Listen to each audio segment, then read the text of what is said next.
नमस्कार मंडळी.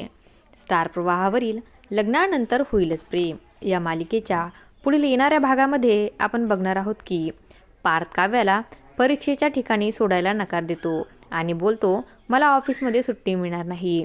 तेव्हा काव्या ही त्याला बोलते ऑफिसमध्ये सुट्टी घेण्याची काय गरज आहे, तुम्ही तर बॉस आहात ना. तेव्हा पार्थ उत्तर देतो बॉस मी नाही, विक्रम देशमुख आहेत.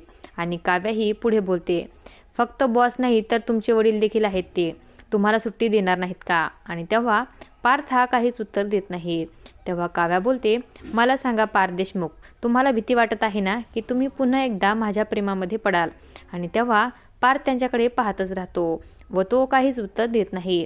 त्यानंतर आपण पाहतो काव्या ही परीक्षेसाठी जाण्यासाठी घाई करत असते, परंतु ती काही जेवण करत नाही आणि वाढून ठेवलेलं ताट तसंच असतं. तेव्हा त्या ठिकाणी पार्थ येतो आणि पार्थ विचारतो तुम्ही जेवण का केलं नाही. आणि काव्या त्याला उत्तर देते जेवत बसण्यासाठी माझ्याकडे वेळ नाही. आणि तेव्हा पार्थ ते ताट आपल्या हातात घेतो व आपल्या हाताने काव्याला घास भरू लागतो. आणि तेव्हा दोघेही एकमेकांकडे पाहू लागतात.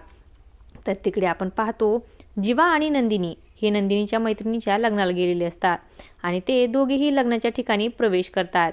आणि तेव्हा त्या ठिकाणी नंदिनीचा पाय घसरतो व ती खाली पडणार.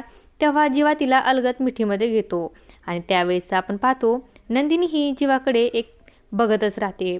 आता पुढे येणाऱ्या भागामध्ये पार्थ काव्याला पुन्हा एकदा प्रेमामध्ये पाडणार का, हे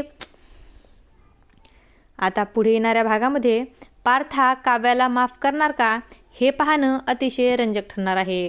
अशाच मालिकांच्या नवनवीन अपडेट्स पाहण्यासाठी आपल्या चॅनलला सबस्क्राईब करा आणि व्हिडिओ आवडला असेल तर लाईक आणि शेअर करायला विसरू नका. धन्यवाद.